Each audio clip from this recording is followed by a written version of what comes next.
is Asinine Radio. This Constantly is the weekly ready. music podcast where every week we get into our Fearless Beer Review. We get into the vinyl stuff we picked up, stuff we've been listening to. Just Record Store, Desert Grooves Records. Huge shout out in Arizona. And then we round it out with some new music and other happenings in the music world. My name is Tyler, and way out there, hundreds of miles away, is Jeff. And while you're listening, go to Spotify, Apple Podcasts, give us 5 stars. Tell all your friends, share all the posts. If you're watching on YouTube, smash that subscribe button. And you know what? We're just two dudes shitting around. So let's let's get right into this Fearless Beer Review. What do you got, Jeff? Go. Oh, I'll get my little fridge open here. I saw like an ad or something, and then it gave me the hankering. So I got a Stella. The wife beating beer. I was gonna get a sixer, but they only had the tall boy. Tall boy. Is So that I an actual 24-ounce tall boy? 25 ounce. Wow. 25. Yes. I don't know where I saw like an advertisement. I've had a Stella in a very, very, very long time. So Yeah. Actually, I had one last week. Here we I went are. out to dinner and I had one last week. Not bad. Not bad. So, what do I got here? What do I have here? This is called Tropical Escape. this is Tropical Escape from Offshoot Beer Company. It's a West Coast IPA. Pretty cool little label here. Picked this one up from local market, Bristol Farms, where they have a really good beer selection. This is where I get all my Russian River stuff from, too. Like the Pliny's and stuff. So it says this has place. cocoa nut, and pineapple. So usually cocoa nut doesn't taste too good in beers, but we'll see how it tastes. So open that bitch up. Gonna pour it. What's the ABV on a Stella? I think it's Like 5% maybe? no, it floats around a specific I think it was like 5.2. It's a very specific thing, which is like the standard for all pilsners in Belgium. I think it's 5.2. So that's what it, at least I don't know if it's American the same, but the Belgian standard for pilsners is 5.2. So that's what this should be. Okay. This white beater beer, yeah. Wife beater beer.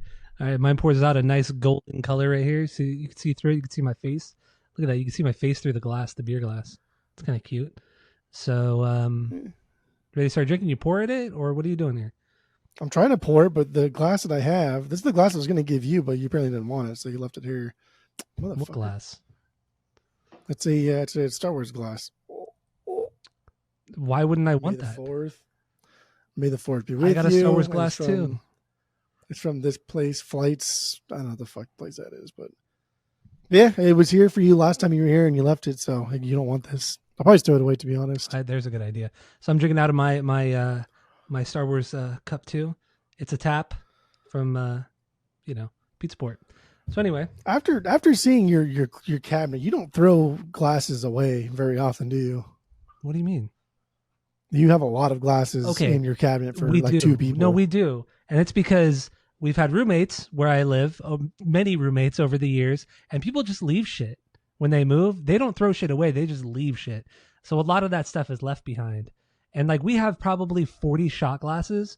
We don't need 40 Yeah. shot glasses. So You need like 5. yeah, exactly. So, I mean, yeah, there's going to be a time very soon where a lot of that shit's going to be thrown away. Purge? The purge of glasses. Little GP? Little glass purge?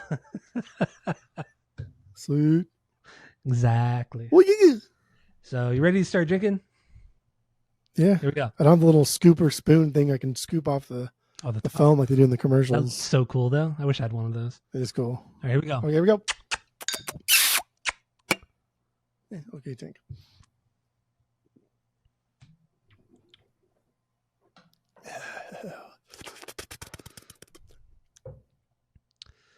Okay. Yep, that's a Stella. That's a Stella. So we have a 3-point rating system where 3 is a perfect beer, 2 is a good beer you're going to continue to drink, 1 is a bad beer but give it a shot, and 0 is a drain pour. So what are your thoughts on the Stella, and what would you rate it? Go. Stella's good. Solid 2. Even though I haven't had it in a long time, it's good. If Stella's on tap and I'm feeling frisky, feeling fancy, I don't see why it should be so expensive. It's always in like that, even like above the Blue Moon tier of price points. Mm-hmm. It's just it's Budweiser, so It's it shouldn't be that expensive. It's imported, man. Oh, it's made by Budweiser, but that's all right. But yeah, it's fine. It's been around for a long time. It's cute. It's cutesy. Very, very cute. Very demure. I like it. Exactly. All right. So my Tropical Escape from Offshoot Beer Company, they usually have pretty good beers too. But this one, it has like I don't really taste the coconut, but I taste a faint pineapple. But it's kind of stale sounding, stale tasting. Not bad. Weird aftertaste, but the initial hit, it's fine. This is okay. This is just okay. It's not super carbonated, not super hoppy, but it's a West Coast. Not malty at all. So I don't know. I would give this a little disappointing, huh? A little disappointing, yeah. So I'll give this a 1.75 out of 3.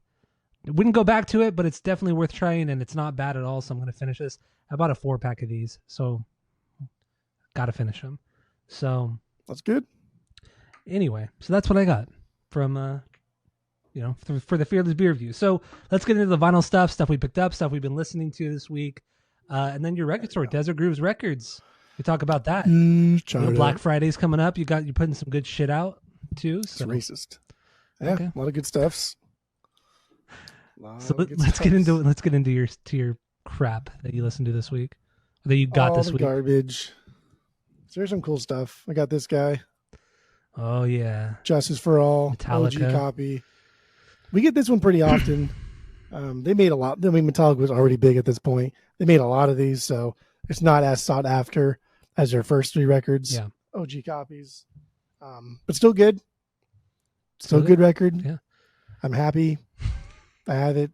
That's good. Whatever. But my Metallica collection is complete. I don't need no more. I'm good. You've always talked shit about Justice. You're like, no, I'm never going to get on vinyl. It's not that good. Blah, blah, blah, blah, blah. Always bitching about it. And then all of a sudden you get it out of nowhere. That's just silly boy talk. I think I ranked it probably like a 2.25. Like I gave it a good score. Well, yeah, it could, because it deserves more than that also, but I mean, you still bitched about getting it. It is good. Dogs are barking. Dogs scare me sometimes. Monkeys are clapping. I mean, it's just because you don't need it, but it comes through my store so often. I'm like, fuck it. Fuck it. I got one waiting for me. I'm going to be out in Arizona next week. That is true. So you're holding some records for me from your store, some OGs of some records. So we'll get into that. How do you know this is not your copy? Because it's not. I think all I have. I think everything that I have is that you have waiting for me are OGs. I think including the orgy too. Yeah, that was the first time I was pressed. Yeah, I think you're right. I think everything. Yeah, the M&M. Is Marshall Mathers one? Is that OG? No, it's not. No, it's not. It's not. Then everything else is OG. Noise. That's cool. All right. That's cool. All right. More interruptions. Let's get into it. Just fucking mayhem, dude. Live in a wild house.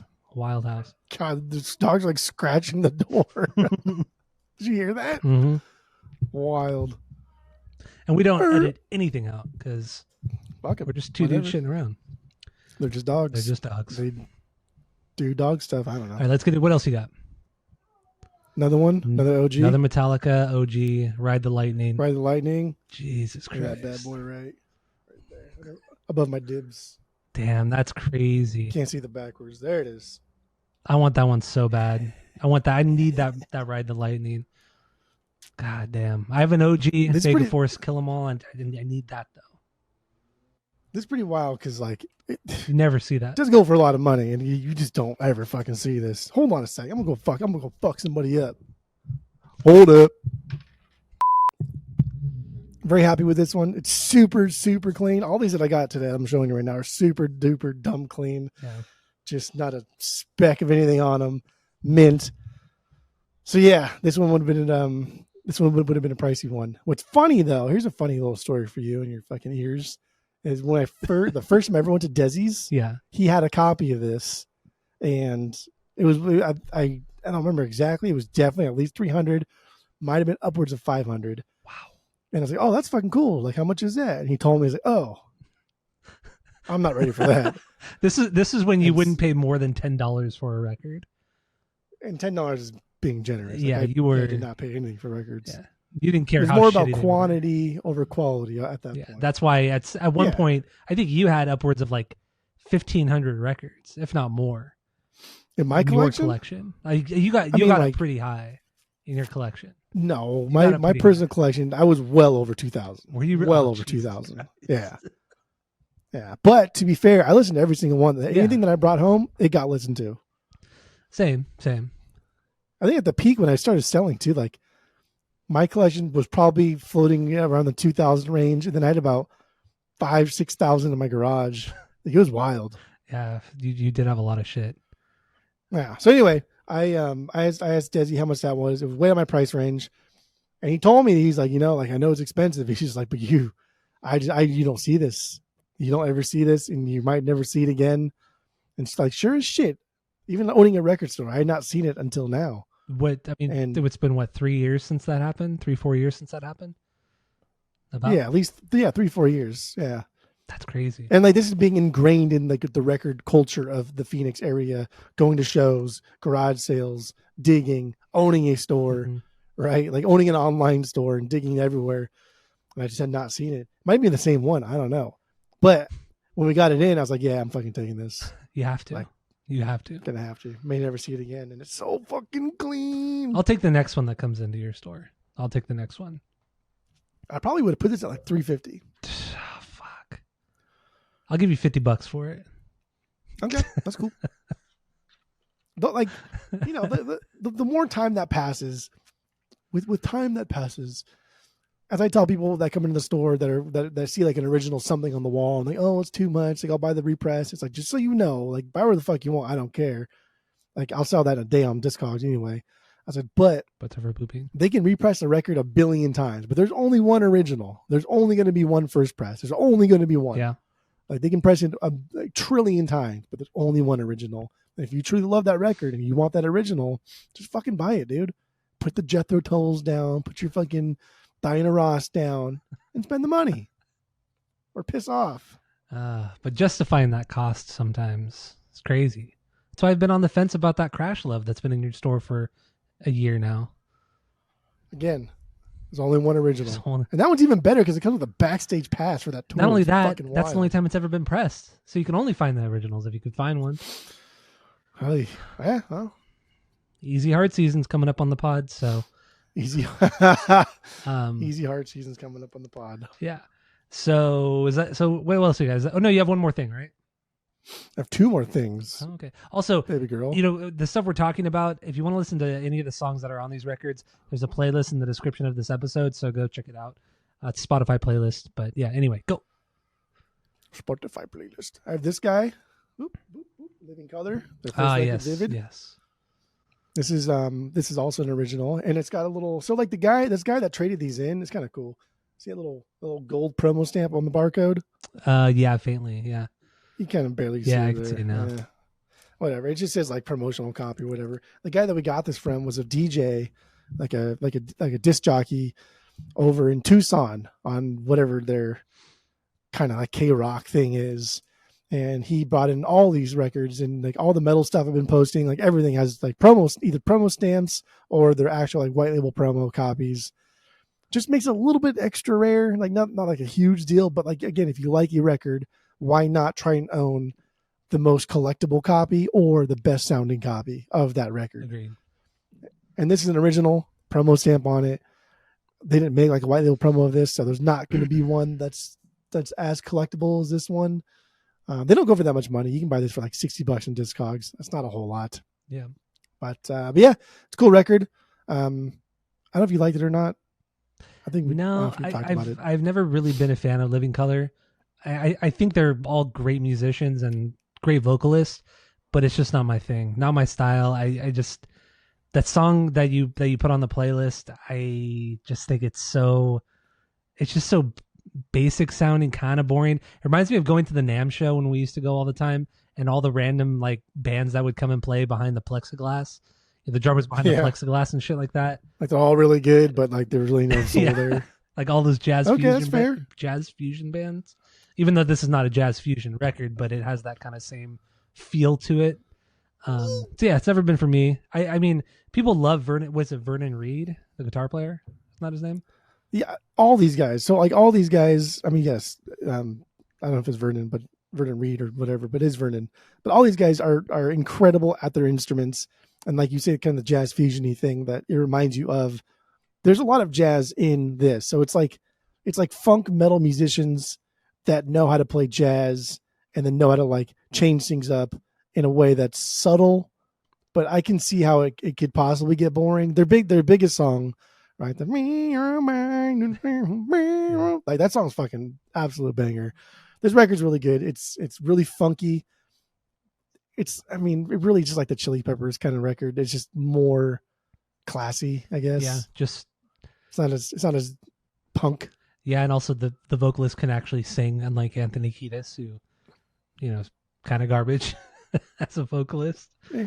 But he's something. Yeah, I don't know. Living Color, they've never done it for me, but I know people love him, and people love Vernon Reid and think he's just like this phenomenal guitar player. He's good. No, he is really good. Their bass player's amazing too. No, they're all really good, but not for me. This record's amazing. I like it, but I get it. Okay, that's fine. Is that their first record? That's their first record, and I haven't listened to all of the records, but I listened to their first 3, and without a doubt, this is the only one I would ever have on the vinyls. Okay, it gets more that kind of dull kind of sound. Loses kind of its dull excitement. is the best word, because then like their second record they kind of doubled down on like the heavier side of it, whereas this one there's a lot of like funk, and not like funk metal, but just like funk. Like listen to like Parliament funk, and it's cool because they kind of dance around different genres without blending them. Whereas the second record, I think they just blend everything together, and it's just a little bit more aggressive. So good. But it's just, I don't know. You might like the second record a bit more though. It's a little bit heavier, a little bit edgier. Oh, okay, whatever. You like heavier music? I do like heavier music. The second record. Yeah, it felt very disrespectful the way you said it. I just say you might like their second one. It's a little heavier. I know what you're doing. I know what you're doing. All right, what's the next thing you got here? I am not a crook. The next thing I got here is this bad boy. Bleep. Stormtroopers of Death. Stormtroopers of Deaths. SOD, baby. Yeah, whatever. This is also a Megaforce copy, original. Nice. Just super clean. I wasn't gonna let this one go either. I posted all these at our store, and then I was like, I'm just gonna fucking take them home because fuck them. Fuck it, I can. Fuck you guys. You guys don't want to come in and pay for them, then you're not gonna get them. But yeah, this is basically just like Anthrax with a different singer, because Scott Ian's in this, and I do like. Man, there are parts of Anthrax that I like, and I know we like Anthrax if it just wasn't for the vocals, the boring singing, and then just like a lot of the music does just like, you're kind of the worst of the thrash band. So yeah, pretty run of the mill. But like Scott Ian's a great guitarist, and he's fun, and this record slays, dude. This record is so goddamn good. It's exponentially better than anything Anthrax has ever done. I've never been into them. I every time I hear a song, I really like it, but I've never really wanted to take a deep dive into them. They're cool. It's certainly grittier and heavier vocals than Anthrax, but there's never been enough there for me to want to go back and listen to them multiple times. Just all you need is this one. They only have like 2 or 3 records, and pretty much after this record came out, their next one didn't come out for like 10, 15 years. This is like their only record. Did this come out before Anthrax? Or no, this was... I don't know anything about... This was 85. This was 85, and then Anthrax's first one was like 83. Was it? Okay. 84. I didn't know there was overlap. So it was definitely around the same time, but Anthrax was for sure out before this was. Okay. But yeah, this is so much better than Anthrax, and this really showcases how good Scott Ian is when he's allowed just to let loose and just shred. And that's where he shines. Yes, and he's a killer guitar player. Let's go, bro. Killer guitar player. And, anytime you see him in interviews or conversations with people, he's so nice. He's so nice. Yeah. Like, he knows how to talk to people. He doesn't come off as arrogant or anything like that. He gives respect to everybody. He's just seems like a really nice guy. So he's like a guy who's just always happy. Yeah. To be playing music. Yeah, exactly. But plays in a mediocre band. You should give this whole record a chance. Okay? I will. Yeah, I will. I'm not opposed to it. You'll like it. All right. So is that all you got? That's all I got, kid. All right. So I got 2 things coming up. Both OGs right here, baby. So we start with a brand new band called Dead Icarus. Put out their first record. Hold on, let me see here. Can you see here? Dead Icarus, called Zealot. The album's called Zealot. Cool album art. It came out this week. Actually, it came out on Halloween, but I got the record this week, the vinyl. And if you don't know about this band, it's Alex Varkatsis from Atreyu, or ex-Atreyu vocalist. He was the unclean vocalist. It's his new band. It's certainly heavier than anything Atreyu's done. It's more metal, more technical metal. And I listened to this first digitally. I listened to it twice on Spotify. And the music, the songs are really good. But on Spotify, the mix and everything, it sucks. Like, it's just this wall of fucking sound, like wall of metal sound.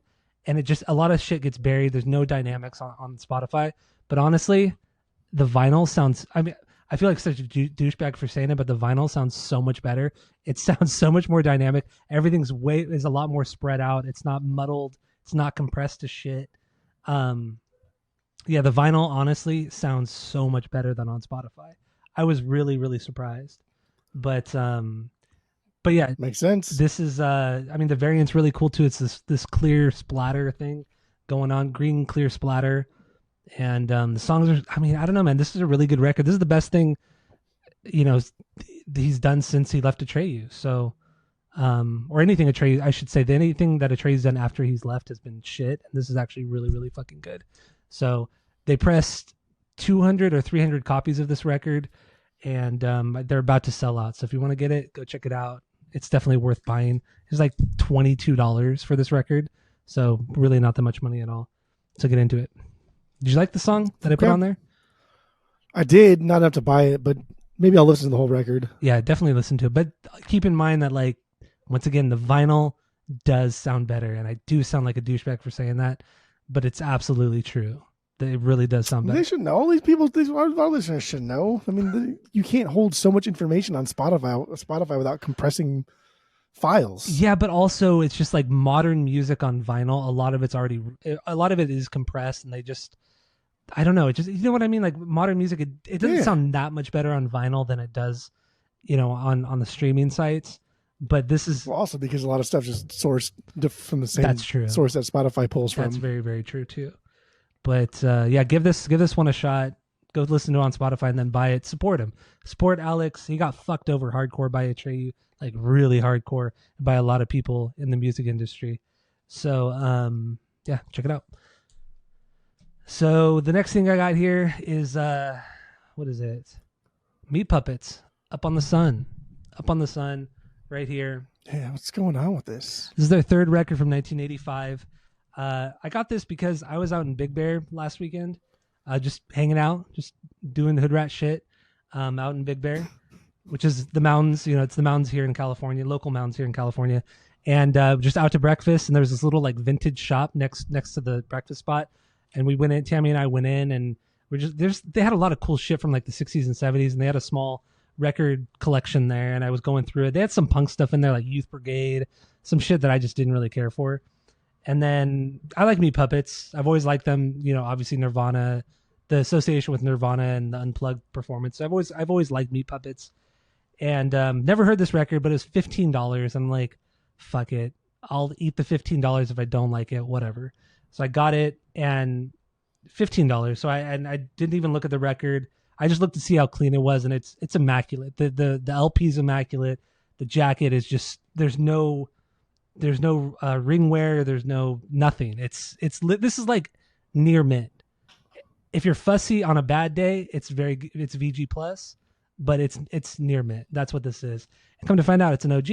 So 1985 OG SST records. $15, baby. $15 on its SST, and yeah, I think on Discogs the cheapest copy is like $65-$70, and it's not even like a near mint VG plus. So quite the deal, quite the fucking deal. But do you like it though? Or no, you it's going to keep it? Good. It is so good. Okay. You didn't like the song I put on there? I don't know. Maybe it's because I'm a fussy boy when it comes to like the local scene out here. Yeah, you are fussy. But remember when I got in JFA, like I was really getting into all the Arizona bands. Mm-hmm. And the Meat Puppets were just that band that fucking everybody loves. Like, no, Nirvana covered them, so they must be really good. Maybe I was just being a fussy boy, but like, man, this band's stupid. I don't get it. Well, their first record is like way more Their punk. first record's their first record's hardcore Yeah. punk, and it's great. And then after that, they started to do like more psychedelic stuff. So I've only ever heard their first two records. Like the second record's like heavier. It's not as punk. It's heavier. It has some psychedelic shit going on.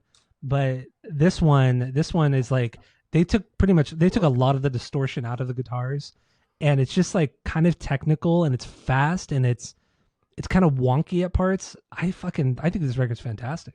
I was kind of blown away how good this record was.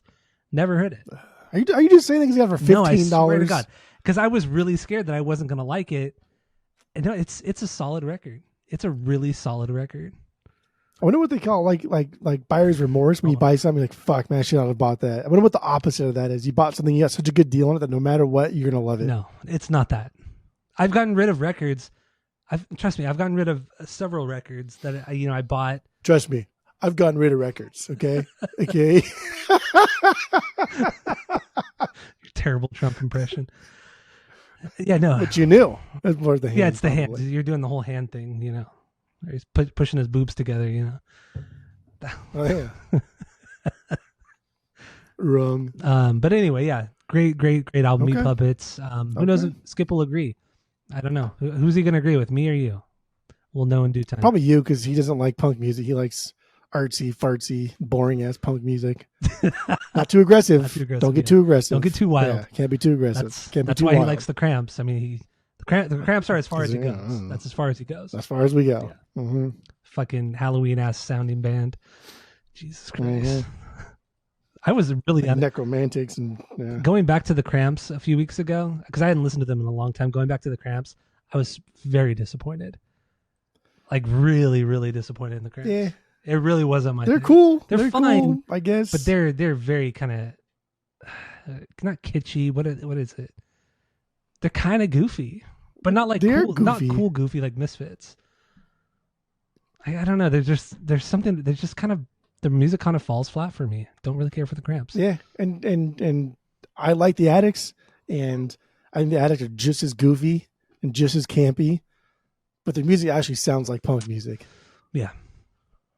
Cramps just sounds It's still like very new fucking wave. soundtrack to a It's still very new wave with silly 80s movie. with Halloween like aesthetic to it.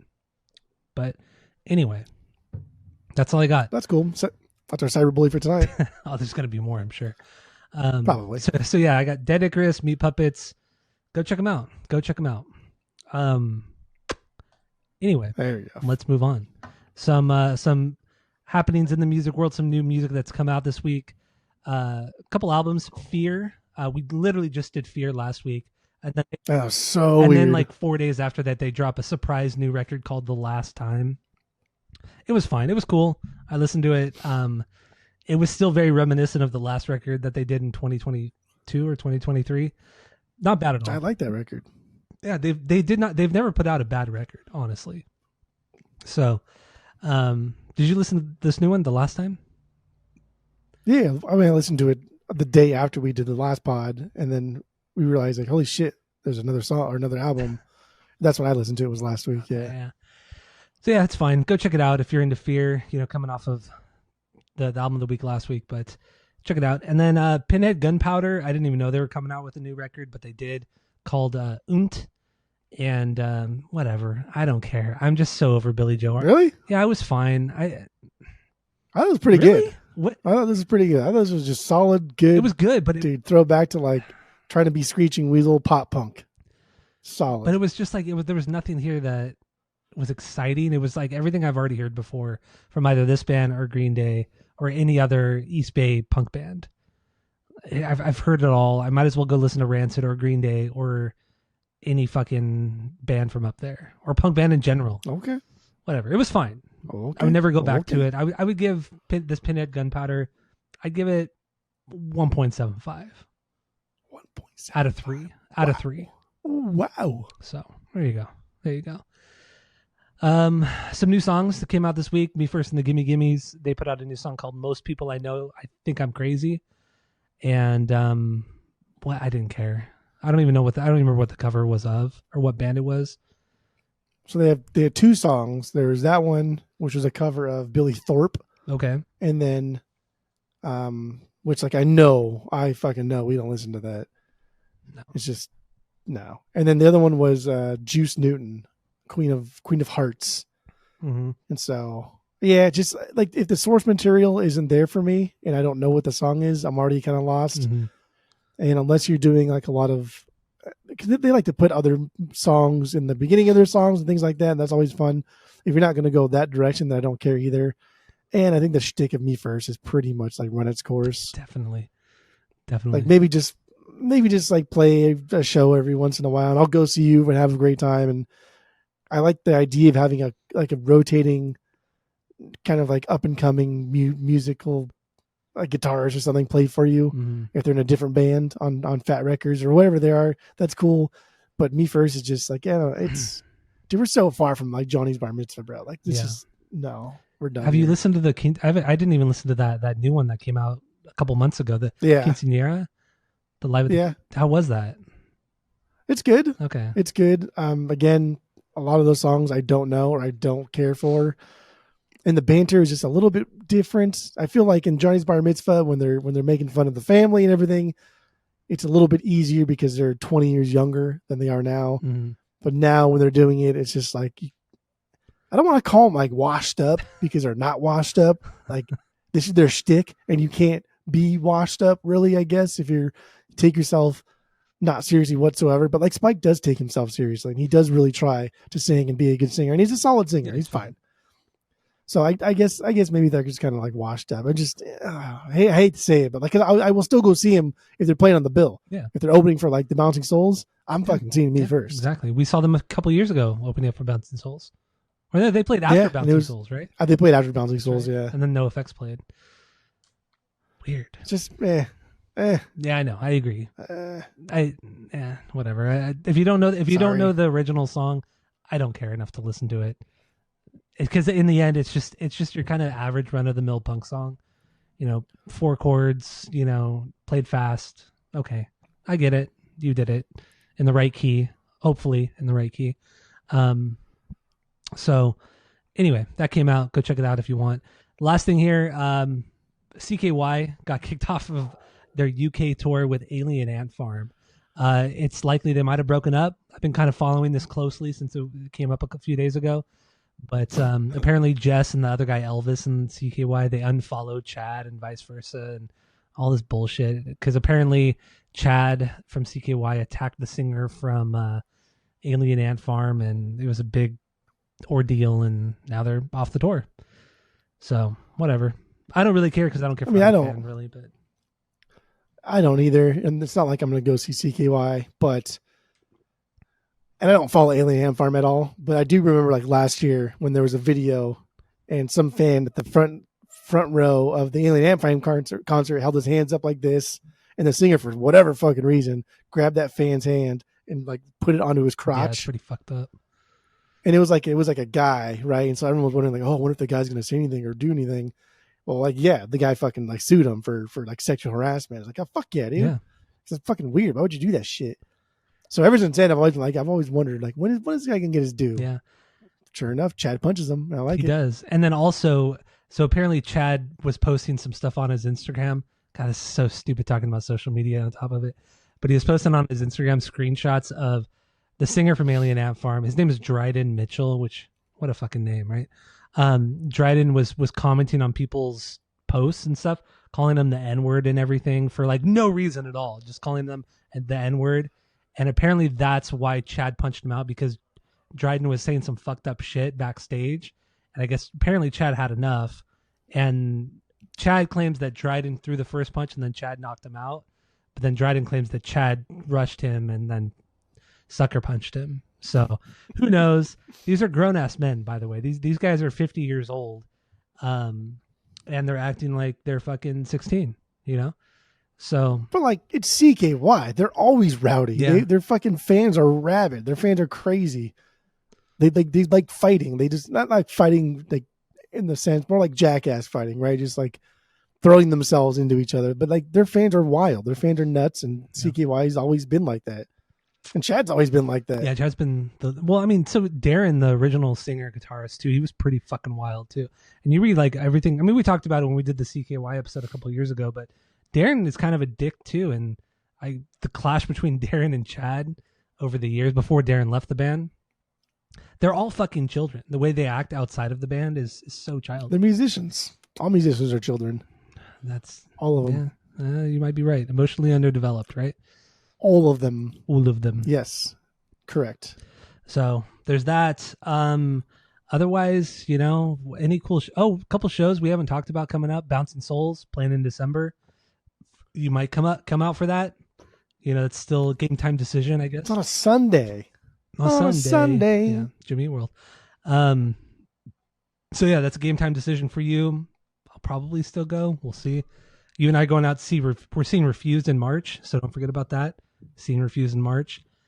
My boy Wednesday 13 announced some shows in March as well. A couple weeks before the Refused show, by the way.